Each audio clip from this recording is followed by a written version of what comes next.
Good afternoon, everyone. Thanks for joining me in this video. This is Thursday, the 23rd day of October 2025.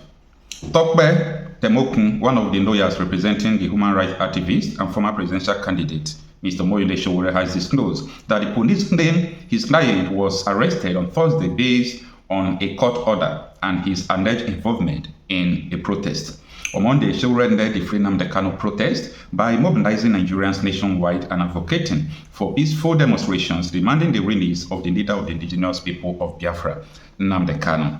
Now, some persons were arrested, as you know, including Aloy Jimako and Nnamdi Kanu's brother. So many of them were arrested, detained. They said that the protest, they are not supposed to participate in the protest, that there is a court order. Well, thank God that I spoke with a lawyer that interpreted what the injunction the police got and how invalid it was. So this is just an exercise of a power that these people don't have. They're exercising a power they don't have. Arresting people because they participated in protests, of which you don't have a valid court order stopping them not to protest. You did not serve them the court order. So you failed on your own part, but you know, APC is in government. So the APC government have to use police. They said the commissioner of police was the one that ordered the arrest of Omoyele Sowore. And let me tell you, if the commissioner of FCT arrested the, gave the order to arrest Sowore, I think you could link it to Minister of FCT. Yes, so Wike, you understand? Wike have been having beef with Sowore. When Wike tried to drag Sowore online and Sowore started exposing his properties he bought and he said he embezzled money and so on and so forth, Wike have been calm since then. So I think Wike have been looking for, any possible opportunity to arrest this man. What do you think? Stay with me in this video. Let us unfold more reasons why these people arrested Omoyele Sowore. This was how he was arrested. Are you recording us? No, I'm recording you. Are you recording us? I'm not recording you. I'm recording me. Put that phone down. This is my younger brother. Now, what are you upset about? Put that phone down. So you said the commissioner of police said you should arrest me? Yes, we are not over what? To bring you to the office. By force? Is it by force? I'm not holding you. No, well, you said that. So why you then have? So you didn't bring a letter of invitation now. That's not your business. When did you start telling people how to wear their clothes? You are saying people should not use phone. Let my car follow me. Is the car here? Yes, sir. Wait. Baba, wait first. No, wait. Let the... You have to take me with my lawyer, so provide an avenue for... Your lawyer can come and Yes. No, wait now. Let him enter first. Okay. Enter. Clear the thing now. Enter inside now, Oga. Where's this person? Oh. Where's your secret? Where is she now? She's at the back there. Enter, please. Can you come? Drive down.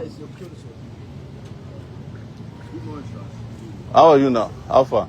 No, sir.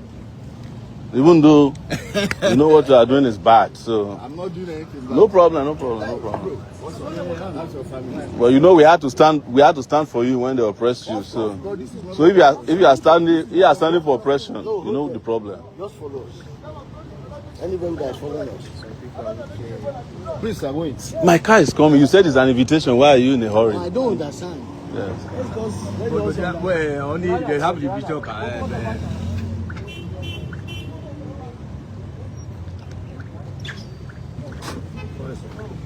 How are you? Is this your car? Yes. So they follow us from behind. Let me give them my stuff.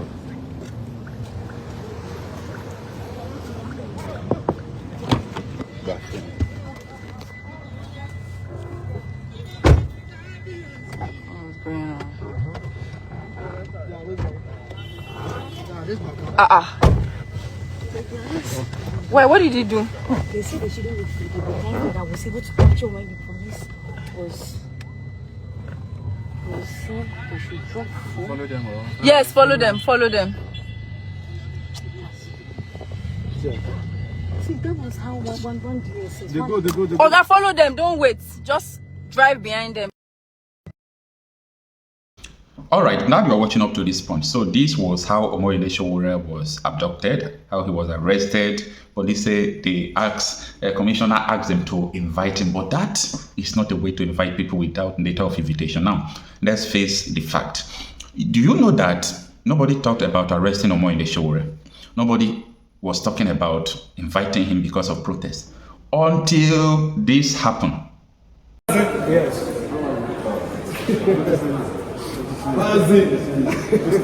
You'll be out. Good to see. Yes, the appearance of Omoyele Sowore within Nnamdi Kanu in court threatens Nigeria. Do you people understand how the name of Nnamdi Kanu threatens the traditional people and political figures in the southeastern part of the country?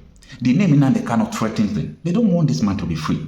Like what Dan Ondase was saying the other day. He said the reason why they are afraid of Nnamdi Kanu is because when Nnamdi Kanu comes out, everybody will be jittery. Everybody will be afraid. Afraid of what? Afraid of his influence. We are talking about influence here, guys. We are, talking about influence. So this is the reason why Omoyele Sowore's arrest is linked. I'm not saying it could be linked. I'm not saying maybe it's allegedly linked. I said it is linked to his closeness to Nnamdi Kanu. Everything Omoyele Sowore is advocating recently is affecting federal government.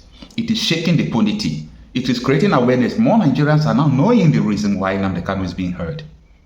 Arbitrary detention, torture, and everything he has, went through in the time past. Omoyele Sowore's interest in release of Nnamdi Kanu exposes all these things. A lot of people have different ideology about this, but I don't speak what I hear. I speak what I know. Okay? So no matter the kind of ideas you have, I am talking about what I know. I'm not talking about hearsay or someone said this. I am saying what I know. So Nnamdi Kanu's detention is classically political. It's not just only political, it is tribal. Why the people who are playing the tribal card against Nnamdi Kanu is now very weak at the mercy of the southeastern politicians who don't want Nnamdi Kanu to be released. Now, a lot of people are dragging Tinubu saying you are the president and everything stops in your table. Well, I understand this, but me myself, I am that kind of political person in nature. I understand politics very well. Do you understand the reason why the whole politicians, when I mean the whole, almost 90% in the Southeast pledge allegiance to Tinubu? They pledge allegiance to Tinubu because he promised them that they will return. Now, the only thing that could make them not to return is because they did not support Nnamdi Kanu and people will vote them out. Now, Tinubu is promising them that he will deliver them. I don't know how. That was contained in the report as published by Sarah reporters. And not only that, these people are now telling Tinubu, if you release Nnamdi Kanu, we can deliver you. This is a big challenge. If you release Nnamdi Kanu, we can't deliver you again. So this is something that a lot of people need to look into it because it's very dangerous. That you are not playing politics with the name of Nnamdi Kanu and you said that you are charging him because of terrorism. But at the back, we all know that this has nothing to do with terrorism or anything that he did or committed. For you to follow back to go and meet Nnamdi Kanu and tell Nnamdi Kanu, are you ready to drop Biafra agitation so that we will let you go? What does that tell you? Nigerians should think now. You reason small. You are telling this man to drop Biafra agitation. And once he drops Biafra agitation, you are going to free him. So you are coming out to tell the public he must stand trial for what he did. Logically, it's not because of what he did. It's because of Biafra agitation. So what we are trying to say is that if Nnamdi Kanu drop Biafra agitation, there will be nothing like trial. You will just withdraw your case and he will go and remain quiet. Just like Wazurike and Asari Dokubo and the rest of people that you people have clamped down. Anyway, in life, some people will choose death over becoming a slave to what they do not believe in. Some people will choose to die because you are trying to subject something that never believed in them. That is bravery. And I think it is worth emulating. So this is what I know that is the reason why Omoyele Sowore was arrested. But Nigeria is, you can't even define what is wrong with Nigeria. It's like a nation that is at war, with itself and against itself. Yeah. And when you see this happen, what we have experienced with Nnamdi Kanu, with terrorists walking around, the federal government even went and attended the naming ceremony of one of the bandits after they met in Katsina, you would ask yourself, why am I here? Why am I in a country like this? And that is probably why most people call Nnamdi Kanu a prophet, that he saw into the future, that this country is not the kind of country you want to have your children in. And there's nothing wrong if you want your own country. This international law recognizes that. You know, if I declare Sowore Republic tomorrow, what are you going to do to me? You know, arrest me and detain me perpetually? No, it is not done. So what we're saying here, when you see injustice, you know it, and you don't need to be told that the way and manner injustices are handled in Nigeria have colorations. Sometimes it may not be ethnic, but it might be religious, it might be political. I was around throughout Abiola's persecution. Abiola did not declare more than saying, I'm president because I won an election. He died in detention. They kept saying, we were fighting, and they said, oh, Abiola is in detention. Abiola is being handled by the courts. It's being handled by the court. He wasn't being tried. The Supreme Court had gone on break. So the same thing that I'm alarmed, and I'm saying this to anybody who is watching. I'm alarmed, I'm shocked that we're in a country where there's anybody who feels what is being done to Nnamdi Kanu is okay. You know, and I say this particularly of my Yoruba brothers who make this comment. Some of them even have the audacity to send me messages personally. Oh, you know, they'll be sending you all these videos, you know, because your brother is in power. But I was the only person when Sunday Igboho's house was raided and all his people were, including his cat, was killed. I was the only person in this Abuja who went to the Federal High Court who pushed the DSS out of the front of the courtroom. And that was the day his people were granted bail. Nobody talked about. Yeah. There are Yoruba activists who went and invaded a radio station in Ibadan. Have you heard about them anymore? Even Sunday Igboho, my brother, is back. He's actually, you know, he's moving around freely. Nnamdi Kanu has never carried a weapon before. Most of these guys have done things like that. Why are we treating the Igbo man differently? And I'm not saying that to whip up something because I'm ashamed, of course, of these Southeastern leaders. Because when I was on your show last time, remember, I was saying that Nnamdi Kanu is being kept in detention deliberately by Southeastern politicians. They showed themselves in the last few days. The deputy speaker was asking people not to join peaceful protests. You know, all the governors kept quiet about it. The Ohaneze Ndigbo person in our head is, you know, is a wicked version of Ohaneze Ndigbo. He's saying that nobody should go out to fight for the freedom of a person who is innocent of any crime. And we are here saying it is normal. It is normal.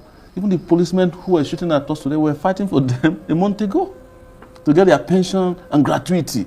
They were the ones shooting at us. They saw me today, came close to me, and they were shooting directly at me. 4 times today. The policemen I fought for. There's something wrong with this country, sir. These people are telling you is that you cannot be a peaceful person in Nigeria and get away with it. You can only be violent and get away with it. Because if we were terrorists or bandits, as they call them, we could have been walking around Abuja today with ammunition and nobody would come near us. But fortunately or unfortunately, people like me have chosen a non-violent approach to resolving issues. But that doesn't mean that a generation is not coming that will not accept this nonsense. So more than 7 years in detention, almost a decade in fact, and he's still not been found guilty of any crime. And your contention is that in line with the Nigerian constitution, which says that a man is innocent until proven guilty and which calls for the speedy dispensation of justice, it's time to set this captive free. Is that a fair assessment and the reason you led today's protest? Yes, it is because also the Court of Appeal in 2022 did take a decision, a decisive decision, that having been extraordinarily renditioned from Kenya, kidnapped is the other word for it, there are no charges that can hold in that court, and he was asked to be released. That judgment ought to have taken effect immediately it was given, but the Nigerian government did not honor that judgment. They claimed they were going on appeal. An appeal do not constitute a stay when personal liberty is involved. He's been discharged. There's nothing that could have held them except to get a brand new detention order, which they didn't, because they were not interested in any trial. They were interested in subduing and subjugating Nnamdi Kanu for committing a crime against the real estate called Nigeria, which is to say, look, we may want to think about our own country, considering that this country has no respect for our dignity, our culture, and our safety. So I have laid this out before, and I have also looked at the case notes. I worked with the lawyers. I am in a position to tell you when I see a useless case, because I get charged severally for this kind of frivolous cases. Nnamdi Kanu is not being held for committing terrorism. No, he's being held because he is an Igbo man who wants Nigeria to either allow justice to the Igbo man or let the Igbo man be. That is the crime Nnamdi Kanu committed. It's a crime committed with a microphone, not an AK-47. Right. Okay, I'm going to come back to you in a minute. But Mazi Dixon, I wonder what your reaction, because you kind of lost your voice yes, there. I did. I wonder what your reaction is to the fact that the march that you attended was tumbled, let me put it that way, by the police. They fired tear gas to disperse the protesters, and you apparently fell victim to that show of force and to that tear gas. And clearly, I wonder whether that cast a shadow on things for you, how much it did cast a shadow. Charles, please permit me first of all to commend my brother here, Sowore. I was born 7 years after the Civil War, and for the first time in my adult life, I felt loved as an Igbo man by other Nigerians. Another Nigerian took it upon himself to say enough of this balkanization of fatherland. Well, that's a bit of an exaggeration, isn't it? But that's what it is. Igbos are across the country doing business and attending to their affairs. That is earned by merit. I'm talking about someone sacrificing his own liberty to say there's a brother in there, because an injury to one should be an injury to all. If we are to build our country, then indeed we must have that understanding that together we should, not by letting some people out of this whole process. So, my brother Sowore, thank you. Thank you for showing love to a fellow countryman, because it's difficult. Look at what Nigerians are going through. But to be fair to Sowore, he's shown that same love to. No. I'm talking for myself as an Igbo man. Okay. Because the case here is that Nnamdi Kanu being incarcerated today is simply because he comes from that part of Nigeria. Because what's his crime? It's not just about, oh, you're not treating my people fine or not treating my people well. It's also about, this is not how to build a nation. So if we can't build this nation the way it should be, then please, we can't stay here. And there's nothing wrong with that. And if you think there's something wrong with it, call him to the table and discuss what are the issues. Okay, if you're not comfortable, what can we do better to ensure that some of those grounds of yours can be addressed and all that. So sincerely, today again, being that it was peaceful, because it was well declared by the convener of this very protest that it is a peaceful protest, and it was peaceful. But go around Abuja, if this was how the Nigerian police force was tackling insecurity in our country, we won't be here. We won't be discussing insecurity in Nigeria. Nobody could move. We just assembled, and before you knew it, they started, not just tear gas, live bullets were released. Not just at one location. Even when we now said, okay, since you have stopped us from convening around this so-called big men area, we're moving to the people. We moved from there to roundabout, and then from there we moved to, they came there and moved us to Otako. They still came that way, tear gassed and all of that, and then moved also to Apo and all that. You now wonder, what is it that the Nigerian government really wants from the Nigerian people? Right. For us to be violent? Is it because we decided to be peaceful? Right. So indeed, it's unfortunate that this is the country that we find ourselves, but it cannot continue this way. Well, Mr. Sowore, let me come back to you. The protests obviously gained a lot of traction on social media. You're very influential on social media and beyond. And it probably alarmed the government, especially after the US Embassy cautioned its citizens to stay away from the protest locations in Abuja. Were you surprised that your call for a protest gained as many followers as quickly as it did? Well, it wasn't only on social media. It happened everywhere around Abuja. We had 6 spots where we had thousands of people converge in march. We were at Utako, we were at Apo, which has the largest crowd. Turnout, yeah. We were at Gudu, and then we relocated to the FCT command where we were tear gas, but we were attacked ruthlessly everywhere we went. What these people are telling you is that you cannot be a peaceful person in Nigeria and get away with it. Yeah. You can only be violent and get away with it, because if we were terrorists or bandits, as they call them, we could have been walking around Abuja today with ammunition and nobody would come near us. But fortunately, or unfortunately, people like me have chosen a non-violent approach to resolving issues.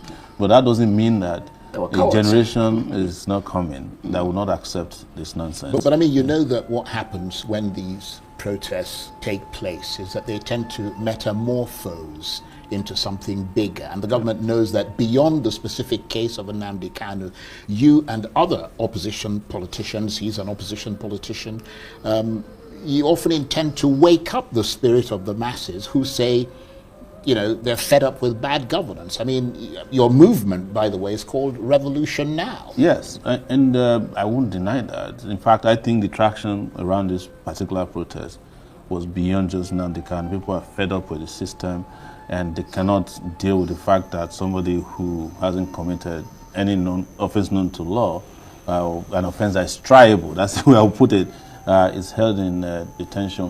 Whereas that same week, the president is pardoning drug dealers, kidnappers and murderers, and Nnamdi Kanu, who you can't establish any offense against, is kept perpetually detained, is tortured, is harassed, his lawyers, his lead lawyers were speaking, is in detention. I have to say that the time is ridiculously long. Yes. I mean, upwards of 7 years in detention. I mean, So it doesn't make any sense at all. You see, the larger Nigerian nation is itself an open prison. I spent 5 years here over a boat. So sort of Gaza. Yeah, That was but Gaza is better than Nigeria in some ways. I wouldn't go that far, to be honest. Gaza, throughout this period of bombardment, had electricity.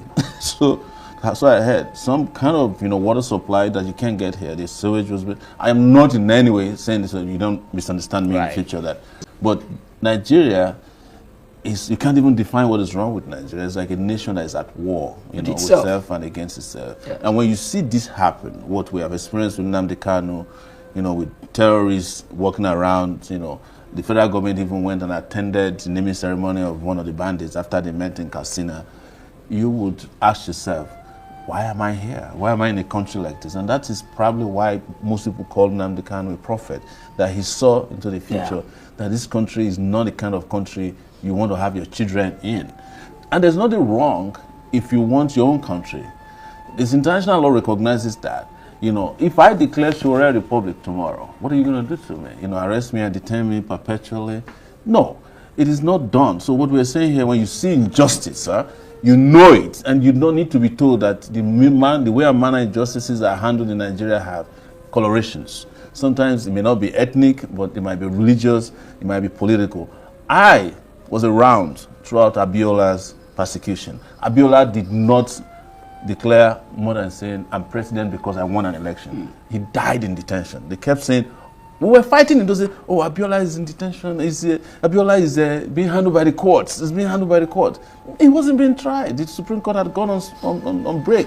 So the same thing that I'm alarmed, and I'm saying this to anybody who is watching. I'm alarmed, I'm shocked that we are in a country where there's anybody who feels what is being done to Nnamdi Kanu is okay. And I say this particularly of my Yoruba brothers who make these comments. Some of them even have the audacity to send me messages personally. Oh, they'll be sending you all these videos, because your brother is in power. But I was the only person when Sunday Igboho's house was raided and all his people were, including his cat, was killed. I was the only person in this Abuja who went to the Federal High Court, who pushed the DSS out of the front of the courtroom. And that was the day his people were granted bail. Nobody talked about it. Yeah. There are Yoruba activists who went and invaded a radio station in Ibadan. Have you heard about them anymore? Even Sunday Igboho, my brother, is back. He's actually, he's moving around freely. Nnamdi Kanu has never carried a weapon before. Most of these guys have done things like that. Why are we treating the Igbo man differently? And I'm not saying that to whip up something, because I'm ashamed, of course, of these Southeastern leaders. Because when I was on your show last time, you remember, I was saying that Nnamdi Kanu is being kept in detention deliberately by Southeastern politicians. They showed themselves in the last few days. The deputy speaker was asking people not to join peaceful protests. All the governors kept quiet about it. The Ohaneze Ndigbo person, I heard is a wicked version of Ohaneze Ndigbo. He's saying that nobody should go out to fight for the freedom of a person who is innocent of any crime. And we are here saying it is normal. It is normal. Even the policemen who were shooting at us today were fighting for them a month ago to get their pension and gratuity. They were the ones shooting at us. They saw me today, came close to me, and they were shooting directly at me. 4 times today, the policemen I fought for. There's something wrong with this country, sir. Let me ask you this, Dixon Irebu. If Nnamdi Kanu is released today, do you believe that it'll stop his group from calling for the Southeast to secede from Nigeria, assuming that is the issue? Or is it something that is beyond him alone, and therefore he should not be held entirely responsible for it? Because I think somebody made the point earlier today that you had the Biafra war before him, and of course groups like MASOB, etc., before IPOB. Yeah. If Nnamdi Kanu is released today, first what it will bring is a separation from the call for secession or for the call for Biafra away from the criminals who have wrecked the Southeast today. What we want is to redeem the most peaceful part of Nigeria, which Southeast used to be before 2015, that APC took over our government, and Buhari continued with whatever, Buhari started with whatever it is that he had against the Southeasterners. But we thought, okay, Tinubu has come. What is he doing there? If he wants to unite the country, why not bring everybody's interests to the table? So release of Nnamdi Kanu may not necessarily end call for secession or call for Biafra. Biafra is no more about secession, really. Biafra is now more like a religion. Because, Charles, 3.5 million Nigerians were slaughtered in that war. There is no household in Igbo land today you go to that you won't have one person or the other that was lost in their family. So it will be difficult, therefore, to forget Biafra. What will bring about an end to the call for secession will be this country allowing for equity for all, justice for all, fairness for all. That is what will end any form of secession, whether it is Yoruba nation or Biafra nation. I am not part of call for any nation at all. I believe in Nigeria, but not this kind of Nigeria. I want a Nigeria where everybody can at least go to court, ask for justice, and get it. But now it is the highest bidder. We're not running democracy anymore in our country, because if this was democracy, freedom of association and protest as we had today and all of that would have been allowed. What we have are plutocrats who are afraid of the people, because today we saw how scared the elites are. They are scared stiff. They don't want us to get together to indeed demand for our common good. So I am only saying that releasing Nnamdi Kanu so that the criminals can be treated as criminals, so that people will not be committing the kind of crimes that we're seeing in the Southeast in the name of Nnamdi Kanu. And I don't think, if the commander-in-chief really understands what he's commanding, I don't think he should continue to give deaf ears to the call for the release of Nnamdi Kanu. He should be released as immediately as possible.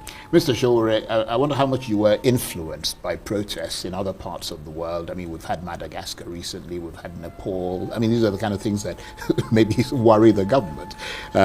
Protests involving people known as Gen Z, and I mean, we saw a whole bunch of them coming here with you. One assumes, of course, as you have yourself repeatedly pointed out, that your approach is different. Because in Nepal, for instance, they burned down everything. But I understand that obviously you want your protests to be peaceful and pacific. Yes, because I've often stated that justice for all, for me, is not specific enough. You know, it's a bogey. And we have to specifically ask for things that would advance the progress of Nigerians or the people who live within the boundaries of a country called Nigeria. I do not believe in violence. That I've stated, but I've been protesting since I was 21 years old, and that's to remind people who are with even Dixon and I were arrested in 2021 by Hassan, the DPO of Secretariat. They was brought back from Kenya. We went to attend Nnamdi Kanu's trial. Yeah. So I've been at this for a long time. But you know, anybody who is discerning, who is the leader of Nigeria, should know that these young people are watching what's happening in Nepal and other places. Yeah. And, you know, deploying people on social media to discourage them is not going to discourage them. We now heard that there's a coup or an attempted coup. So everything, you know, the jigsaws are coming into place. Those are reports that are verified. Well, and let me just point out that the Defense Department denied that any such thing took place. Well, you know, anything they deny is something you should believe, especially when it comes to those kind of issues. But we have to kind of balance the story. So, but what I'm saying is that Nigerians are watching. And you can't use barbed wire to separate them from their leaders forever. One day, they will step over the barbed wires, the tear gas will not work, it won't stop anybody. Water cannons will be useless. Even the bullets. How many? Even bullets. The moment you kill a few Yeah, people, but I'm wondering. you get I mean, overwhelmed. you said you've been protesting since you were 21. Yes. I mean, do you, after all those years, do you think that people have a disproportionate amount of power to effect change? Because it doesn't seem to be happening in this, if you like, bifurcated, many channels political world that Nigeria has become, or Nigeria is. If there was no protest in Nigeria, Nigeria would have gone completely to the dogs. If there hasn't been protests over separate different issues, Even Nigeria wouldn't have protest. Left military dictatorship. Yeah. Maybe we'll be like Cameroon now, where the person who is president is dead, brain dead, but alive to elections. So nobody should discountenance protests. I met Goodluck Jonathan recently, and I'm glad Aisha is here with us. She has been abusing me about it on her YouTube show. On a lighter note. And I said, can you come protest? It's not fair to say that she can't reply she to you replied when right she comes away. out. She's my friend, I'm just saying. Yeah, okay. But when we spoke up to the point, I said, can you join this protest? He said, no, I'm a former head of state. I can't participate in a protest. I said, but if you run for election and you lose, the first thing you do is to go and protest. Protest, there's nobody in Nigeria that has not participated in protests, from president to high school kids. Buhari was a protester in this country until he became president. Tinubu was funding all the protesters in Nigeria since June 12 and beyond, up to 2015 until they captured power and they now hated protesters. The ones that cannot protest always reach out to people who can help them protest whenever they're in trouble. Yeah. I get that from all these people all the time. This Nnamdi Kanu that we're talking about once protested on behalf of Oji Zokalu when he was being tried for corruption. Oji Zokalu is now one of the people who says, oh, Nnamdi Kanu should let the court process be completed. But when he was tried for corruption, what did he do? He ran to the APC because he cannot trust Nigerian courts. These are the kind of people you have in these political parties who are so dishonest and hypocritical. They don't care about And like I said, there's a generation watching. And that generation is what the biblical people say that the next Pharaoh may not know Joseph. Abi? Yes. Pharaoh. Yeah, Pharaoh. Who knows? Right. Let me ask you this, because I'm very briefly, because we're almost out of time. A lot of dust has been raised by today's protest, no question about that. But is it likely to make things better or worse for Mr. Kanu? 30 seconds. It should make it better because the statement was loud and very resounding. I believe those living in their high fences in the villa heard very loudly that the people are demanding for the release of Nnamdi Kanu. I just want to believe that they should respond to that. A final word from you, Mr. Sowore. What happens next with your stated desire to mount pressure on the government to release Nnamdi Kanu? If they don't, there will be a bigger murder of all protests. Again, we will announce the date, but let me say this. I'll give them a period of grace to get their acts together and do this as soon as possible. Otherwise, we'll be back. Okay.